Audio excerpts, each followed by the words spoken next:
sejam muito bem-vindos ao podcast da Zupera. Meu nome é Elisa Malheiros, eu sou CMO da Zupera e host do nosso podcast. A nossa ideia de podcast é descomplicar a vida financeira das pessoas. Então, a gente vai falar de tecnologia, de planejamento, de educação financeira e como isso está impactando nas decisões das pessoas. Hoje eu tenho aqui o Gabriel Anzoli, nosso convidado, para o episódio do dia, em que a gente vai falar de decisões financeiras estratégicas. O Gabriel é da SHP, credenciada da XP. Seja bem-vindo, Gabriel. Obrigado pelo convite. Prazer estar aqui com vocês hoje, né, para a gente conversar sobre um tema muito importante, né, um tema muito falado hoje em dia, né, e muitas pessoas ainda tomam algumas decisões erradas, né. Para você ter uma ideia, mais de 67% das pessoas escolhem produtos financeiros através de indicações de amigos, parentes, influenciadores, e muitas das vezes não faz sentido para essa pessoa, né? Porque cada um é cada um, né? E eu acho que é isso que a gente vai falar um pouquinho aí hoje, né? Discorrer, com certeza. É até um número um pouco assustador, né? Exato. Eu também, a hora que eu vi, assustei. Bom, então explica pra gente um pouquinho, Gabriel, qual é o papel do assessor? Legal. Muitas pessoas têm dúvida, né, do que faz um assessor de investimentos, né, qual que é o papel dele. E a gente gosta de usar uma analogia bem interessante, que é a do GPS, né? O assessor de investimentos, ele é como se fosse um GPS financeiro do cliente, né?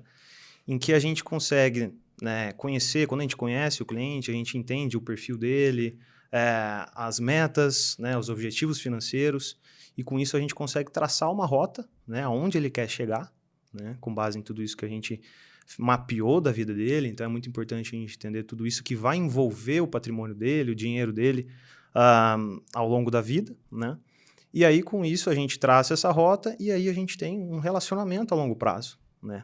E é importante também reforçar que aqui, até trazendo essa analogia, né, quem pilota o carro, quem entra no carro, pilota até o destino é o próprio cliente, né? A gente só traça a rota, a gente ajuda, a gente está ali para acompanhar, porque pode ser que no caminho tenha algum buraco, alguma construção, algum trânsito que a gente tenha que trocar essa rota, né? Então é importante ter esse acompanhamento e também por isso que é importante, né, a presença de um profissional para estar ali sempre acompanhando e apresentar para o cliente essas mudanças, né, que devem ser feitas através do cenário ou até mesmo mudança na vida do cliente, né? Uma mudança de carreira, né, um contexto ali que muda a vida financeira, né, da pessoa. Então, a gente tá ali para ter esse relacionamento a longo prazo e ajudar, né, em todas essas decisões financeiras, tudo que vai envolver o dinheiro da pessoa, do investidor, né? Legal. E por que é interessante as pessoas terem conhecimento sobre produtos financeiros? Tá, legal. Muito importante, né? Principalmente por conta também de muita informação que a gente tem hoje, né? Hoje a gente tem uma facilidade de informações, né, na internet, influencers, vídeo no YouTube, né? E muitas das vezes, né, as pessoas acabam por conta disso buscando ali algum produto que achou na internet que tem mais rentabilidade, ou, igual eu falei, né, ouve algum amigo, algum parente, algum influencer e já entra no produto sem nem saber como funciona, sem nem saber o que tem de risco, qual que é o prazo, né? Então, às vezes a pessoa entra num produto bom, só que vai ver ela precisava do dinheiro, o dinheiro está travado, e aí como é que faz, né? Então, é importante, né, entender muito bem como funciona para não ter, né, depois essa dificuldade lá na frente, né, que vai acabar influenciando diretamente ali tanto na rentabilidade ou por conta do dinheiro estar travado, vai ter que tomar alguma outra decisão, às vezes pegar uma dívida porque não tem dinheiro para cumprir algum compromisso, né, financeiro. Então, é importante, né, entender tudo isso porque você não vai ficar, né, enfim, dependendo ali de informações de influencers, né, que vão acabar te jogando para algum produto que às vezes não faz sentido para você. Né? Para você ter uma ideia, acho que é até legal trazer um exemplo. Eu tenho um cliente que ele comentou que o pai dele recebeu um dinheiro e aí ele ia utilizar esse dinheiro em pouco menos de um ano, porque ele pretendia fazer alguns negócios em Portugal, e aí o gerente do banco dele colocou em previdência esse valor. Todo esse valor que ele tinha colocou em previdência. E aí chegou na hora de usar esse valor, ele foi ver, tinha um imposto enorme para pagar, porque a forma como foi feita a Previdência, né? E também, quando ele pediu o resgate, o fundo de Previdência escolhido, ele demorava 1 mês para entrar na conta. Então, a pessoa, né, o pai desse meu cliente, sofreu ali por conta disso, né? Sim. E se ele soubesse como funcionava uma Previdência, a hora que foi fazer, ele já ia tomar essa decisão de falar, não, Previdência não vai fazer sentido, porque eu vou usar esse dinheiro lá na frente. Né? Então, acho que isso é um exemplo que reflete bem, né, essa importância de você saber onde você está entrando. Né? O investimento, ele, na verdade, não é você adivinhar como vai ser o futuro. Né? O investimento, na verdade, é você saber onde você está entrando, né? Quais são os riscos, qual que é a expectativa de rentabilidade, qual que é o prazo. Né? Então, isso tudo é muito importante antes de tomar qualquer decisão. E aí eu já imagino que o pessoal às vezes chega bem desinformado mesmo, né? Até Sim. você, Gabriel. Qual a pergunta que você mais escuta? Essa é clássica, viu, essa pergunta. Compartilha aí. Acho que não é nem assim, muito dos atuais clientes, porque quando a gente já começa o relacionamento, a gente já consegue, entre aspas, educar ali em algumas coisas, né? Mas dos que chegam, né, para, enfim, entender como funciona, ou quando descobrem o que eu faço, né? Já chega perguntando aquela clássica pergunta, né? Qual que é o melhor investimento hoje? Né? O brasileiro, ele gosta disso. Foca nela, quero saber se disso. esse é o melhor, eu quero aquilo. Só que também se tiver... independente de Exato. qualquer outra coisa. E também se você errar, eu já sei quem que eu vou cobrar, né? Exatamente isso. O brasileiro, ele quer fazer a decisão, só que ele quer ter alguém para culpar depois se não dá certo. Exatamente. Né? Então, essa é clássica, né? E como é que você contextualiza esse pessoal? Então, a minha resposta, né? Ela é sempre também uma resposta clássica, que é o famoso depende.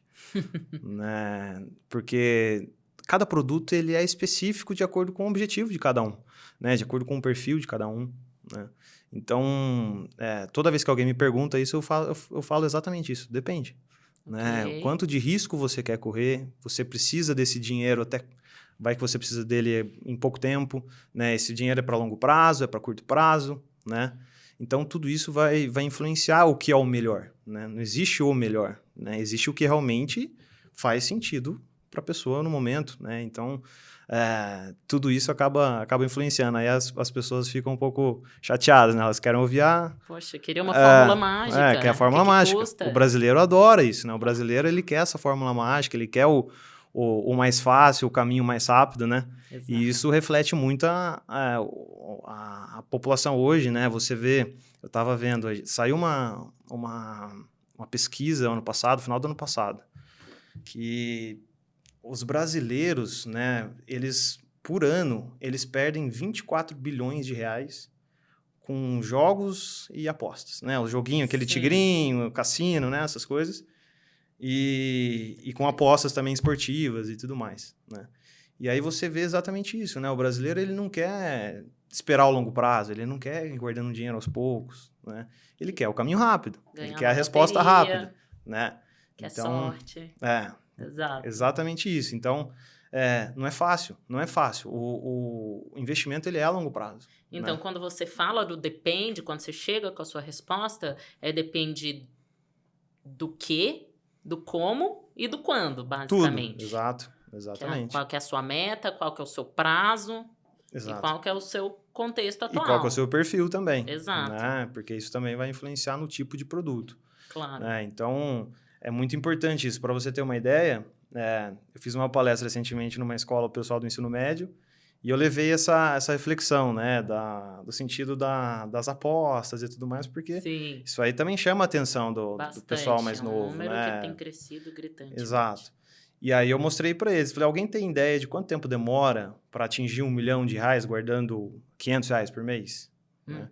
E muitas pessoas não imaginavam, mas numa média de rentabilidade ali, demora mais ou menos 30 anos. Né? Então, você guardando R$500 por mês, né? Você demora quase 30 anos para chegar em R$1 milhão. Então, se tiver uma meta de longo prazo... Então, assim, o brasileiro olha 30 anos, nossa, mas eu quero agora, quero ontem. E aí ele quer o caminho mais curto, né? Então ele vai brincar com o dinheiro dele. Né? O brasileiro, ele brinca com o dinheiro, né? Então, Esse que é o duro. Falta educação financeira também, né? Bastante. Então... Você acredita que exista um produto financeiro para cada perfil? Para cada pessoa? Com certeza, com certeza. Né? E aí entrando até um pouco nessa questão que a gente falou, né? De perfil, né? Eu acredito que também não é só para cada pessoa, mas eu vejo que é muito para cada momento de vida, para cada demanda, né? Sim. Então, não é uma regra, né? Então, às vezes, a gente vai, essa pessoa ela é de tal jeito, mas eu preciso entender mais. Eu preciso entender qual que é o momento de vida dela, eu preciso entender muitas outras coisas, né? Por exemplo, eu tenho um caso de um cliente que ele é médico e ele ainda está com alguns compromissos financeiros, ele tem um custo de vida alto, ele ajuda os pais em algumas coisas. E ele chegou em mim e falou assim, Gabriel, eu não tenho nada para investir, mas eu tenho uma preocupação que é caso aconteça alguma coisa comigo que me impeça de trabalhar, né? Então, porque ele tem esses compromissos financeiros e tudo mais, né? Então, ele não começou com investimentos, mas eu apresentei para ele um outro produto financeiro, né? Que traz essa proteção para ele, caso ele fique sem trabalhar, caso ele fique internado, né, caso ele fique doente, e aí ele ficou tranquilo. Então, até hoje, ele é meu cliente, até hoje ele ainda não tem essa parte de investimentos, só que ele já resolvi uma demanda financeira dele, né? Conta pra gente qual que é esse produto, porque eu acho que tem muita gente nessa mesma situação, né? E a gente às vezes precisa ajudar e depende unicamente da gente. Sim, exato. Aí entra o seguro de vida, né? Que é um produto super importante que a gente fala, né? O seguro de vida e a reserva de emergência, que são 2 pilares ali de um planejamento financeiro, né? E aqui tem muita gente que acha que o seguro de vida é só para morte, né? Eu vou morrer, não quero nem saber, Exatamente, né? Mas o seguro de vida ele também é para te proteger em vida, né? Igual esse caso desse cliente que eu acabei de comentar, né? Que ele vai proteger caso ele não possa trabalhar e como ele é médico, ele é autônomo, né? Se ele não trabalhar, ele não tem renda, né? Ele não recebe. Então, a gente apresentou essa solução para ele e mostra exatamente isso, né? Que é um produto que para ele hoje é específico para ele porque funcionou dessa forma, dessa demanda que ele me trouxe. Lógico, ele ainda vai se reorganizar ali na estrutura financeira dele e vai começar nos investimentos e todos os outros produtos, né? Mas essa foi a demanda. Por isso que eu falo. Então, não é uma regra, né? Então, e não é por pessoa. Então, depende do momento de vida, da demanda que a pessoa está trazendo, da dor, né? Exatamente. Então, uma outra analogia que a gente tem dos assessores é também que nós somos os médicos do dinheiro do nosso cliente, né? Então, além do GPS, nós somos o médico, né? Olá, tem que colocar então, a gente... conhecimento de todos. Exato. Então, a gente... Às vezes é psicólogo também, então é um coringa ali, né? A gente ouve de tudo ali da vida do cliente, tudo que vai envolver isso, né? Então, a gente faz esse diagnóstico ali com o cliente para conseguir atender todas essas demandas, né? Igual eu falei, tudo que envolve o dinheiro, mesmo que não seja só investimentos no momento, mas todos os outros produtos financeiros, né? Então, e existem aí alguns clichês de... nunca faça dívida. Invista e não use o crédito. Sim, sim. Mas na prática, assim, é bem assim? Em que momento, como isso funciona? Como você vê essa questão? Essa pergunta é engraçada, né? Porque quando a gente ouve a palavra dívida, né? A dívida assusta e também parece ser um nome ruim, né? Dívida. Mas assim, o que a gente consegue ver, né? É que a dívida... muitas vezes ela pode ser boa, né? Só que depende do cenário, né? Então, por exemplo, né? Hoje a gente tem que os juros no Brasil, né? A taxa Selic, que é a taxa básica de juros da economia aqui no Brasil, é ela que vai definir todos os juros, né? Seja de investimento, das dívidas também, né? De financiamento e tudo mais. Então, hoje a gente tem uma taxa Selic alta, né? Então, muitas das vezes, você consegue ter um retorno muito bom nos investimentos, enquanto alguns juros das dívidas estão mais baixos. Então, assim, aqui entra também, acho que 2 cenários, né? Aqui entra as pessoas que têm uma estrutura financeira boa, né? Bem definida ali, tem já esses investimentos e faz esse estudo para ver se realmente vale a pena tirar dos investimentos para quitar uma dívida ou qualquer outra coisa, né? Ou, em vez de fazer a dívida, né? Usar esses investimentos. Só que muitas vezes faz mais sentido a pessoa que tem o dinheiro, guardado, ela não tirar esse dinheiro guardado que está investido e fazer uma dívida, né? Tomar um crédito a uns juros menores do que estão os rendimentos dos investimentos e utilizar esse dinheiro, né, para projetos, né? De uma forma mais estratégica Exato. mesmo. Muitas empresas fazem isso, né? Sim. Muitas empresas, elas se endividam, mas só que é uma dívida saudável, né? Sim. De acordo com a geração, com quanto que ela consegue gerar de caixa.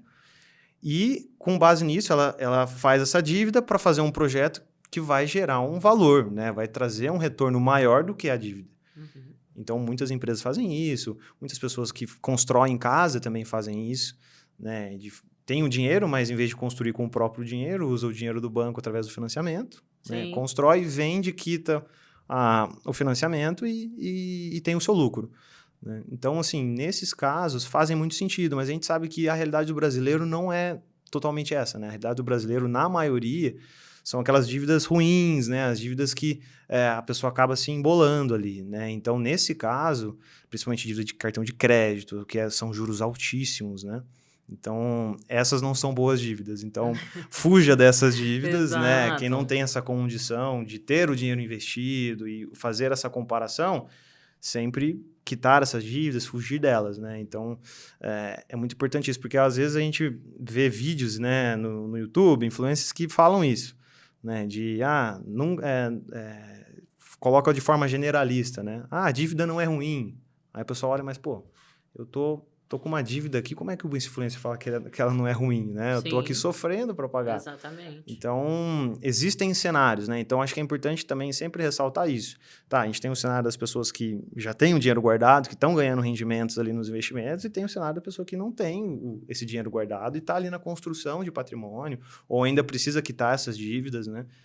Eu acho que muito desse entendimento dos produtos financeiros, dos dependes, das metas e dos prazos, vem de tentar montar uma estratégia Perfeito. em que você consiga gerenciar aquela dívida, investindo, enfim, e aí vai depender do cenário de cada um, mas com um pouco mais de consciência, um pouco mais de informação. Exato. Acho que as Perfeito. pessoas ficam desesperadas e às vezes tomam decisões precipitadas demais e acaba piorando o problema, né? Muitas vezes que o brasileiro ele olha só a parcela, né? O financiamento, a parcela cabe no bolso. Ela não faz a conta de quanto que vai ser no final, né? Exato. Não sabe se vai aumentar depois a parcela ou se vai diminuir, enfim. Então, olha só a parcela, né? Não faz ali uma simulação, né? Alguma coisa que é muito importante, né? Entender isso. Sim. Né? Fazer essa simulação, entender o quanto que eu vou gastar, então, realmente com esse financiamento, com essa dívida que eu estou fazendo, né? Qual que é os juros, qual que vai ser o custo efetivo total, né? Exato, isso é muito esse importante. montante total. Exato. Quanto que eu vou pagar, então, lá na frente? O montante total e o tempo total. E o tempo, né? Comparado com outros produtos, né? Exato, Então, exato. acho que trazer esses exemplos aí, ele coloca na prática realmente a dor de muita gente. A Total. gente acaba realmente se identificando em alguns aspectos, Sim. né? E aí vem a minha próxima pergunta. Quais são os erros mais comuns? Nossa, essa é boa, hein? Dá para fazer um livro. Aí, pronto.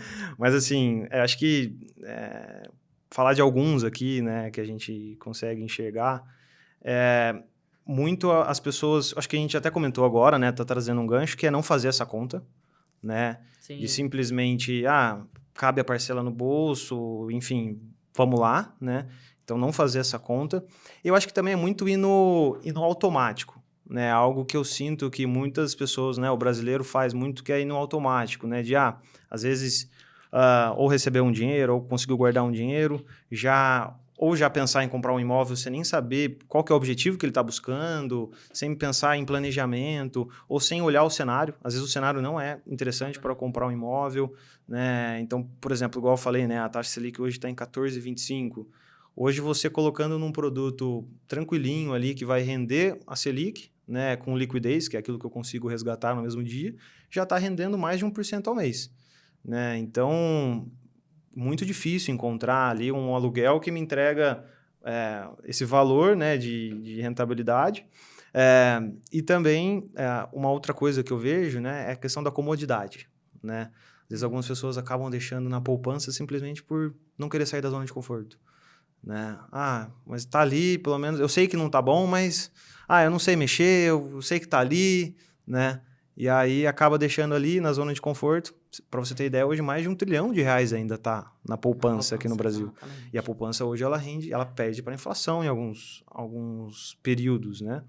Então, e aí a pessoa fala, mas eu não tenho tempo para ver, né? Fala assim, pô, mas você não tem tempo para ver, para você planejar o dinheiro que você tanto suou para conseguir, o tanto trabalhou para conseguir, né?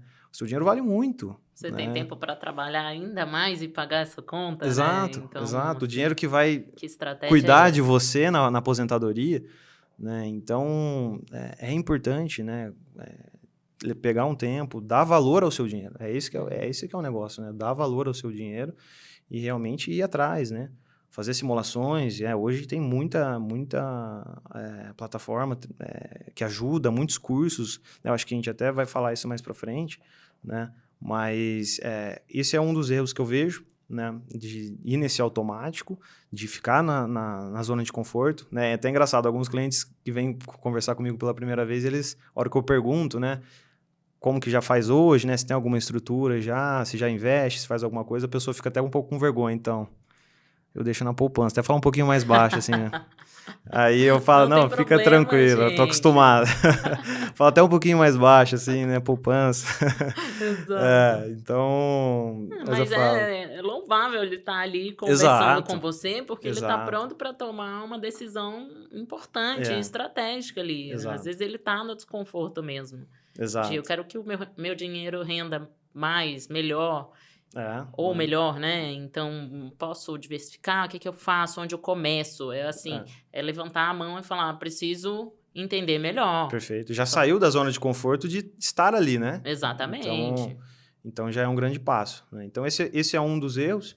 E também um erro muito fatal aí também é aquele efeito manada, né? Em produtos que todo mundo começa a falar, né? Esse aqui, nossa, tá rendendo tanto, subiu. Lógico, tem um exemplo muito prático, é o Bitcoin, né?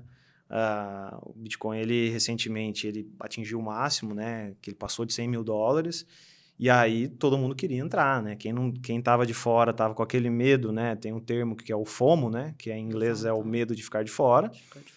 E muitas pessoas que não sabem como funciona, às vezes precisava do dinheiro, era o único dinheiro que tinha, colocou porque estava aquele efeito manada, querendo entrar todo mundo.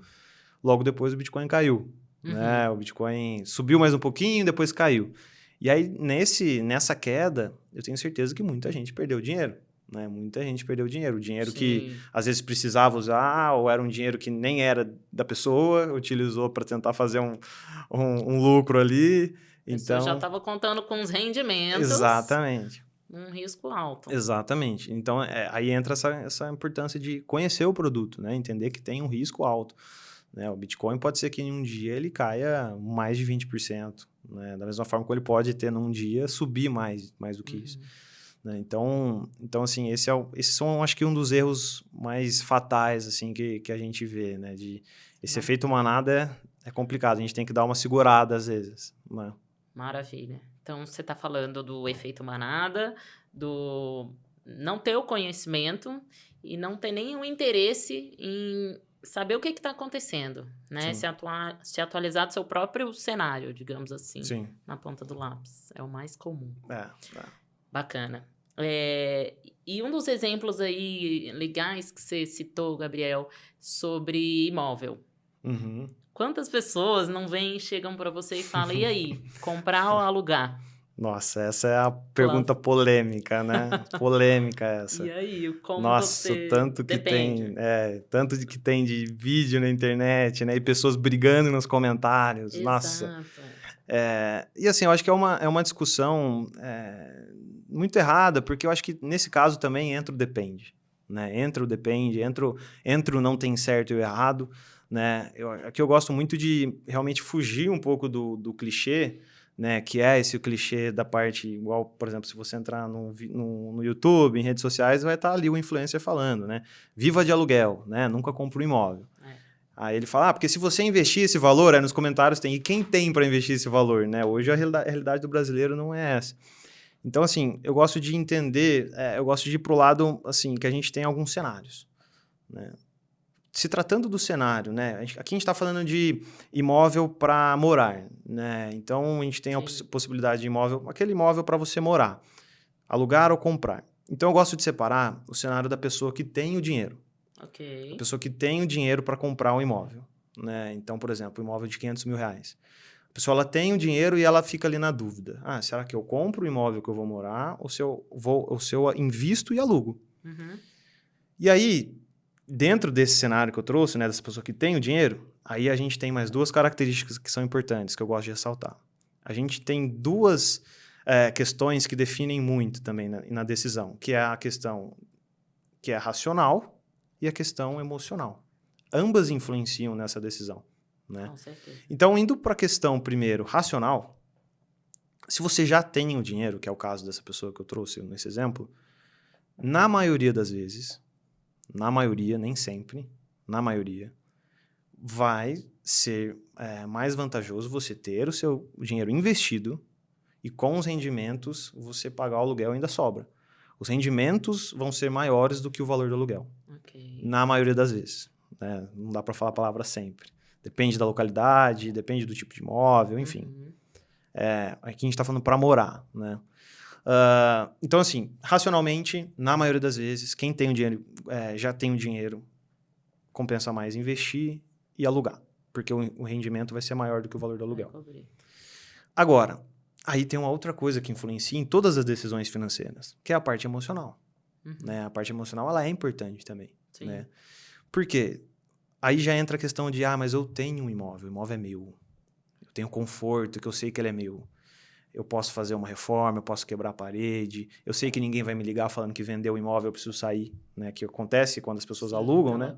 Falsa sensação de estabilidade. Às vezes a pessoa tá lá, tá tudo certinho, nossa, o apartamento tá alugado, tá tudo bonitinho. O dono liga e fala, nossa, eu vendi meu imóvel, você precisa encontrar um outro apartamento. Uhum. Aí a vida da pessoa vira de ponta cabeça. Exato. Então, existe essa parte emocional também da pessoa ter esse conforto, dela saber que a casa é dela, ela saber que ela tá ali, ela pode fazer o que ela quiser com o imóvel, não vai ter essa questão que eu acabei de comentar. Então, isso tem o conforto, a tranquilidade, essa parte emocional. Ok. E isso não tem preço. Né? Então, por isso que eu falo, não tem certo e errado. Uhum. É o próprio influencer que faz o vídeo falando para não comprar e sim alugar, ele tem um imóvel próprio. Então, Veja bem. Então tem, né, essas duas questões que eu acho super importante. Aí tem a pessoa que não tem o valor, né, para comprar. Né? Ela fica, mas eu vou ficar pagando aluguel para algo que não vai ser meu. Né? Eu prefiro financiar a parcela, às vezes, até menor do que o aluguel, e eu ir pagando e eu vou estar pagando algo que é meu, que vai ser meu, né, lá na frente, mesmo que seja 30 anos depois. Uhum. Então tem esse cenário também, né, que se a pessoa consegue realmente se organizar para depois ir amortizando ali os juros, ir pagando tudo certinho e diminuindo esse prazo para quitar o apartamento, também pode fazer sentido. Né? Realmente ela está gastando um dinheiro ali que vai ser um patrimônio dela, né?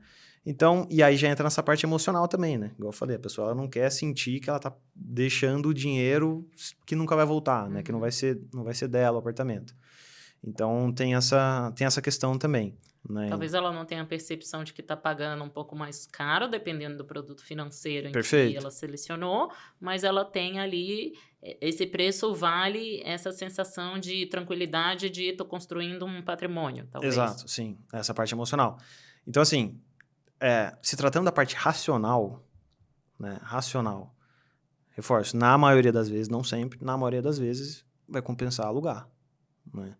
Então, por isso que dei toda essa volta nessa resposta enorme, porque realmente não existe o certo e errado. Uhum. Né? Existe realmente a gente sentar e fazer conta. Exato. Né? Sentar e fazer conta. Na hora de sentar e fazer conta, o que eu tenho que analisar? Quais são os pontos mais importantes? Aí a gente tem que analisar realmente o quanto que eu vou pagar de juros, né? Se eu for fazer um financiamento, né? Eu tenho que fazer uma simulação, né? E hoje a gente consegue fazer essa conta junto com o cliente. Existem plataformas, a própria Zupera, né? Ela ajuda nessa simulação, né? Desse objetivo financeiro. E acho que é muito legal porque muitas pessoas não fazem ideia, né? Então, quando você faz a simulação, você enxerga realmente aquilo, Aí a pessoa fala, nossa, peraí, será que vale a pena? Né? Será que não é melhor eu trocar essa rota? Será que não é melhor eu tomar uma outra decisão? E Né? a gente já tem umas pré-definições de determinados produtos financeiros que a gente automaticamente vai para um financiamento quando eu estou falando de imóvel. Exato. E por aí vai nas outras compras, né? Mas a gente não tem a percepção que, comparando com outros produtos que a gente nem imaginava, como o próprio investimento, talvez um Um consórcio, consórcio. um home equity, por aí vai, Perfeito. às vezes uma coisa é mais barata, outras vezes é mais rápida. Sim. Qual que é a sua real necessidade, né? Exatamente. Qual que é o seu contexto? Então, assim, muitas coisas implicam nessa decisão. Sim. Quando você fala da Supera, realmente, o caminho de fazer uma simulação é para você ver o todo. Quando você chega lá na instituição financeira, não necessariamente você vai ter essa oportunidade de falar detalhadamente sobre todos eles, né? Sim. Você chega um pouco mais preparado, mais empoderado, com a informação na ponta da língua. Sim. Não, perfeito. E aí eu acho que é um pouco das informações que a gente tem que se atentar na hora antes de tomar essa decisão. É uma decisão importante, grande, né? Sim. Que entra um pouco naquele erro que eu comentei, né? De não sentar e fazer a conta. Não olhar o cenário, não olhar as oportunidades, né? O que eu consigo fazer. Exatamente. Né? Então, entra um pouco nisso de ir no automático. Né? O automático hoje beleza, eu quero comprar, não tenho todo o dinheiro, vou financiar. Né? Então, existem outras oportunidades, como o próprio consórcio, né? Que você trouxe também. Então, é bem interessante. E aí entra a questão da educação financeira. Né? Muitas pessoas acabam não conhecendo os produtos, têm medo, né? Ou acha que é ruim por não conhecer. Né? Então, ouvir alguém falar alguma coisa. Ouvir alguém falar, exato, teve alguma experiência se aprofundou. ruim. Ah, mas um amigo meu teve uma experiência ruim porque tal coisa. Mas espera aí, o seu amigo sabia como funcionava? Você conhece? Você sabe como funciona? Né? Então, exatamente. Então, tem tudo isso que influencia, né? Então, é importante. É muito importante ter o acompanhamento dessas ferramentas, né? Fazer as simulações, fazer todo tipo de cotação ali, diferentes cenários, porque é importante. Né? É o seu dinheiro, né? O seu patrimônio, a sua vida, o seu tempo. E em diferentes momentos, né, Gabriel? Às vezes a gente, hoje eu vou comprar um imóvel esse ano. Pausou, você pesquisou tudo, viu o preço, comparou, falou com algumas pessoas, mas teve que pausar o plano. Aí retoma ano que vem já com a decisão tomada, baseada no que ano foi passado. Pensado antes. Mudou tudo, né? Então, existe essa dinâmica também, influencia. E aí, eu queria trazer um pouco dos papéis. Quem são as pessoas, na verdade, os profissionais que atuam nessa cadeia, que poderiam ajudar a gente nesse processo? Sim, legal.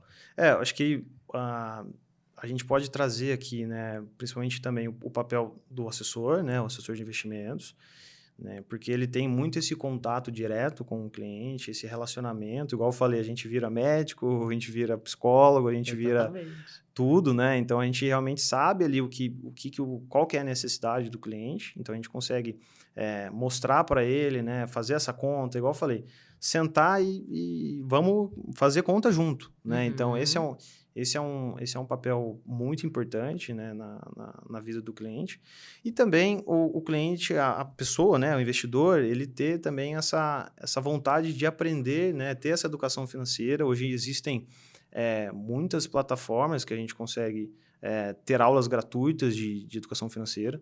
Né? Por exemplo, o próprio site da B3, que é a Bolsa Brasileira, tem várias aulas de educação financeira lá de graça. Muita coisa legal lá. No site do Banco Central tem, no site do Tesouro Direto, né? Então tem várias aulas ali também de graça, né? E também os influencers, né? Os influencers